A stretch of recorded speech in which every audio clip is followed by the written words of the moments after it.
Chapter 23. Fire Rises. Chapter Summary. In this chapter, the revolution spreads from the city to the countryside, sparking further unrest. The peasants rise up against the oppression of the aristocracy, targeting the symbols of their suffering. A large, grand chateau belonging to a wealthy aristocrat is set ablaze, sending a fiery message across the land. The chapter depicts the deep resentment and anger harbored by the peasants, now erupting into acts of destruction. This moment marks a turning point, showing that the revolution is not just confined to Paris, but has engulfed the entire nation in its fervor. Original text. There was a change on the village where the fountain fell, and where the mender of roads went forth daily to hammer out of the stones on the highway such morsels of bread as might serve for patches, to hold his poor ignorant soul and his poor reduced body together. The prison on the crag was not so dominant as of yore, or formerly. There were soldiers to guard it, but not many. There were officers to guard the soldiers, but not one of them knew what his men would do. Beyond this, that it would probably not be what he was ordered. Far and wide lay a ruined country, yielding nothing but desolation. Every green leaf, every blade of grass and blade of grain was as shriveled and poor as the miserable people. Everything was bowed down, dejected, oppressed, and broken. Habitations, or homes, fences, domesticated animals, men, women, children, and the soil that bore them, all worn out. Monseigneur, often a most worthy individual gentleman, was a national blessing, gave a chivalrous or noble tone to things, was a polite example of luxurious and shining or brilliant life, and a great deal more to equal purpose. Nevertheless, Monseigneur as a class had, somehow or other, brought things to this. Strange that creation, designed expressly or specifically for Monseigneur, should be so soon wrung dry and squeezed out. There must be something short-sighted in the eternal or everlasting arrangements, surely. Thus it was, however, and the last drop of blood having been extracted from the flints or hard stones, and the last screw of the rack having been turned so often that its purchase or grip crumbled, and it now turned and turned with nothing to bite, Monseigneur began to run away from a phenomenon so low and unaccountable. But this was not the change on the village, and on many a village like it. For scores or decades of years gone by, Monseigneur had squeezed it and wrung it, and had seldom graced it with his presence, except for the pleasures of the chase, now found in hunting the people, now found in hunting the beasts, for whose preservation Monseigneur made edifying or instructive spaces of barbarous or savage and barren wilderness. No, the change consisted in the appearance of strange faces of low caste or social rank, rather than in the disappearance of the high caste, chiseled, and otherwise beautified and beautifying features of Monseigneur. For, in these times, as the mender of roads worked, solitary, in the dust, not often troubling himself to reflect that dust he was, and to dust he must return, being for the most part too much occupied in thinking how little he had for supper, and how much more he would eat if he had it. In these times, as he raised his eyes from his lonely labor, and viewed the prospect, he would see some rough figure approaching on foot, the like of which was once a rarity in those parts, but was now a frequent presence. As it advanced, the mender of roads would discern without surprise that it was a shaggy-haired man of almost barbarian or uncivilized aspect or appearance, tall, in wooden shoes that were clumsy even to the eyes of a mender of roads, grim, rough, swart, or dark-skinned, steeped in the mud and dust of many highways, dank with the marshy moisture of many low grounds, sprinkled with the thorns and leaves and moss of many byways through woods. Such a man came upon him, like a ghost, at noon in the July weather, as he sat on his heap of stones under a bank, taking such shelter as he could get from a shower of hail. The man looked at him, looked at the village in the hollow, or valley, at the mill, and at the prison on the crag, or steep cliff. When he had identified these objects in what benighted or ignorant mind he had, he said, in a dialect that was just intelligible, "How goes it, Jacques?" "All well, Jacques." "Touch then, or shake hands." They joined hands, and the man sat down on the heap of stones. No dinner? Nothing but supper now, said the mender of roads, with a hungry face. It is the fashion or custom, growled the man. I meet no dinner anywhere. He took out a blackened pipe, filled it, lighted it with flint and steel, pulled at it until it was in a bright glow, then suddenly held it from him and dropped something into it from between his finger and thumb that blazed and went out in a puff of smoke. Touch then. It was the turn of the mender of roads to say it this time. After observing these operations, they again joined hands. Tonight, said the mender of roads. Tonight, said the man, putting the pipe in his mouth. Where? Here. He and the mender of roads sat on the heap of stones looking silently at one another, with the hail driving in between them like a pygmy or tiny charge of bayonets, until the sky began to clear over the village. Show me, said the traveler then, moving to the brow of the hill.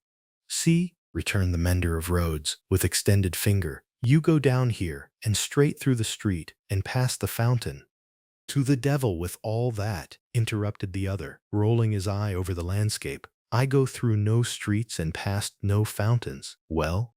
Well, about 2 leagues beyond the summit or highest point of that hill above the village. Good. When do you cease to work? At sunset. Will you wake me before departing? I have walked 2 nights without resting. Let me finish my pipe, and I shall sleep like a child. Will you wake me? Surely. The wayfarer or traveler smoked his pipe out, put it in his breast, slipped off his great wooden shoes, and lay down on his back on the heap of stones. He was fast asleep directly, or at once, as the road mender plied or worked at his dusty labor, and the hail clouds rolling away revealed bright bars and streaks of sky which were responded to by silver gleams upon the landscape. The little man, who wore a red cap now in place of his blue one, seemed fascinated by the figure on the heap of stones. His eyes were so often turned towards it that he used his tools mechanically and, one would have said, to very poor account. The bronze face, the shaggy black hair and beard, the coarse woolen red cap, the rough medley or mixture dress of homespun stuff and hairy skins of beasts, the powerful frame attenuated or weakened by spare living, and the sullen or gloomy and desperate compression or tightening of the lips in sleep, inspired the mender of roads with awe or fearful wonder. The traveler had traveled far, and his feet were footsore, and his ankles chafed, or rubbed raw and bleeding. His great shoes, stuffed with leaves and grass, had been heavy to drag over the many long leagues, and his clothes were chafed into holes, as he himself was into sores. Stooping down beside him, the road mender tried to get a peep at secret weapons in his breast or where not, but in vain, for he slept with his arms crossed upon him, and set as resolutely or firmly as his lips. Fortified or strengthened towns, with their stockades or defensive barriers, guardhouses, gates, trenches, and drawbridges, seemed to the mender of roads to be so much air as against this figure. And when he lifted his eyes from it to the horizon and looked around, he saw in his small fancy similar figures, stopped by no obstacle, tending to centers all over France. The man slept on, indifferent to showers of hail and intervals of brightness, to sunshine on his face and shadow, to the paltering or deceptive lumps of dull ice on his body, and the diamonds into which the sun changed them, until the sun was low in the west, and the sky was glowing. Then the mender of roads, having got his tools together, and all things ready to go down into the village, roused him. Good, said the sleeper, rising on his elbow. 2 leagues beyond the summit of the hill? About. Good. The mender of roads went home, with the dust going on before him, according to the set of the wind, or according to the direction the wind was blowing, and was soon at the fountain, squeezing himself in among the lean kine or cattle brought there to drink, and appearing even to whisper to them in his whispering to all the village. When the village had taken its poor supper, it did not creep to bed as it usually did, but came out of doors again and remained there. A curious contagion or spread of whispering was upon it, and also, when it gathered together at the fountain in the dark, another curious contagion of looking expectantly at the sky in one direction only. Monsieur Gabelle, chief or principal functionary or official of the place, became uneasy, went out on his housetop alone, and looked in that direction too, glanced down from behind his chimneys at the darkening faces by the fountain below, and sent word to the sacristan or church caretaker who kept the keys of the church that there might be need to ring the tocsin or alarm bell by and by. The night deepened, the trees environing or surrounding the old chateau, keeping its solitary state apart, moved in a rising wind as though they threatened the pile of building massive and dark in the gloom. Up the two terrace or balcony flights of steps the rain ran wildly and beat at the great door like a swift messenger rousing or awakening those within. Uneasy rushes of wind went through the hall, among the old spears and knives, and passed lamenting or mournfully up the stairs, and shook the curtains of the bed where the last Marquis had slept. East, west, north, and south, through the woods, four heavy treading, unkempt or disheveled figures crushed the high grass and cracked the branches, striding or walking purposefully, on cautiously to come together in the courtyard. Four lights broke out there and moved away in different directions, meaning four groups of people carrying torches moved away in different directions, and all was black again. But not for long. Presently, the chateau began to make itself strangely visible by some light of its own, as though it were growing luminous or glowing. Then a flickering streak played behind the architecture or design of the front, picking out transparent places and showing where balustrades or railings, arches, and windows were. Then it soared higher and grew broader and brighter. Soon, from a score of the great windows, flames burst forth, and the stone faces awakened, stared out of fire. A faint murmur or low sound arose about the house from the few people who were left there, and there was a saddling of a horse and riding away. There was spurring or urging the horse forward, and splashing through the darkness, and bridle was drawn in the space by the village fountain, and the horse in a foam or sweating heavily stood at Monsieur Gabelle's door. "Help, Gabelle! Help, everyone!" The tocsin or alarm bell rang impatiently, but other help, if that were any, there was none. The mender of roads, and 250 particular friends, stood with folded arms at the fountain, looking at the pillar of fire in the sky. "It must be 40 feet high," said they grimly, and never moved. The rider from the chateau, and the horse in a foam, clattered away through the village, and galloped up the stony steep or slope to the prison on the crag. At the gate, a group of officers were looking at the fire. Removed from them, a group of soldiers. "Help, gentlemen, officers! The chateau is on fire. Valuable objects may be saved from the flames by timely aid. Help, help!" The officers looked towards the soldiers, who looked at the fire, gave no orders, and answered, with shrugs and biting of lips, "It must burn." As the rider rattled down the hill again and through the street, the village was illuminating. The mender of roads and the 250 particular friends, inspired as one man and woman by the idea of lighting up, had darted into their houses and were putting candles in every dull little pane of glass. The general scarcity of everything occasioned candles to be borrowed in a rather peremptory or demanding manner of Monsieur Gabelle, and in a moment of reluctance and hesitation on that functionary's or official's part, the mender of roads, once so submissive or obedient to authority, had remarked that carriages were good to make bonfires with, and that post horses would roast. The chateau was left to itself to flame and burn.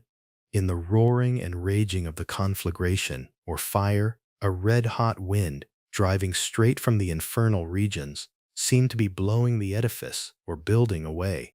With the rising and falling of the blaze, the stone faces showed as if they were in torment. When great masses of stone and timber fell, the face with the two dints or indentations in the nose became obscured. Anon or soon struggled out of the smoke again, as if it were the face of the cruel Marquis, burning at the stake and contending or fighting with the fire. The chateau burned, the nearest trees, laid hold of by the fire, scorched and shriveled. Trees at a distance, fired by the four fierce figures, begirt or surrounded the blazing edifice with a new forest of smoke. Molten lead and iron boiled in the marble basin of the fountain. The water ran dry. The extinguisher, or cone-shaped tops of the towers vanished like ice before the heat and trickled down into 4 rugged wells of flame. Great rents, or cracks and splits, branched out in the solid walls like crystallization. Stupefied or dazed birds wheeled about and dropped into the furnace. 4 fierce figures trudged or walked steadily away, east, west, north, and south, along the night-enshrouded or covered roads, guided by the beacon or signal fire they had lighted towards their next destination. The illuminated village had seized hold of the tocsin or alarm bell, and, abolishing the lawful ringer or bell operator, rang for joy. Not only that, but the village, light-headed with famine, fire, and bell ringing, and bethinking or considering itself that Monsieur Gabelle had to do with the collection of rent and taxes, though it was but a small installment or portion of taxes, and no rent at all, that Gabelle had got in those latter or recent days, became impatient for an interview with him, and, surrounding his house, summoned or called him to come forth for personal conference, whereupon Monsieur Gabelle did heavily bar his door and retire to hold counsel or consultation with himself. The result of that conference was that Gabelle again withdrew himself to his housetop behind his stack of chimneys, this time resolved, if his door were broken in, he was a small southern man of retaliative temperament, to pitch himself head foremost or head first over the parapet or balcony wall and crush a man or two below. Probably Monsieur Gabelle passed a long night up there, with the distant chateau for fire and candle, and the beating at his door, combined with the joy-ringing for music, not to mention his having an ill-omened or unlucky lamp slung across the road before his posting-house gate, which the village showed a lively inclination or tendency to displace in his favor. A trying or difficult suspense, to be passing a whole summer night on the brink of the black ocean, meaning that he is waiting in dreadful suspense through the long summer night, teetering on the edge of death, ready to take that plunge into it upon which Monsieur Gabelle had resolved, but the friendly dawn appearing at last, and the rush candles, or small, simple candles, of the village guttering out, the people happily dispersed or scattered, and Monsieur Gabelle came down bringing his life with him for that while. Within 100 miles, and in the light of other fires, there were other functionaries or officials less fortunate that night and other nights, whom the rising sun found hanging across once peaceful streets where they had been born and bred.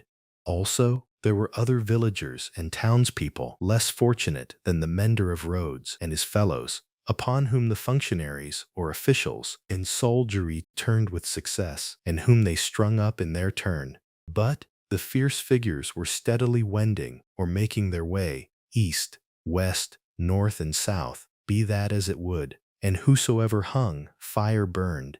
The altitude or height of the gallows that would turn to water and quench or extinguish it, no functionary, by any stretch of mathematics, was able to calculate successfully. Thank you for joining us through this chapter of A Tale of Two Cities. If you're enjoying the story, the vocabulary lessons, and the background information that makes this classic novel more coherent, please hit that subscribe button and turn on notifications. Let's keep learning together. See you in the next chapter.